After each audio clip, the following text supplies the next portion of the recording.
Want to know how to generate a basic barcode in console using Java? Well, no worries. In this video, I'm going to show you an easy step-by-step plan on how you can do it. It's super simple and under a minute, so let's get straight to it. Now, first things first, simply open up your compiler or GUI application of Java. So, what we do is we just take user input as strings of numbers, then we loop through each digit, and for each digit, we print that many vertical bars.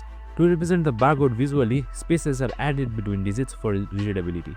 For example, if you input 5 to 4, the console prints 5 bars, 2 bars and 4 bars spaced neatly. This is a simple ASCII style barcode not for scanning, but great to show logic and loops. You can just simply expand this later as well. So I'm just going to run this code and then just simply enter any number. And once that is done, here you can see the barcode has been made with 5, 2 and 4. I hope this video helped. If it did, make sure to like, subscribe and tune in with us for more of these videos. See you in the next one.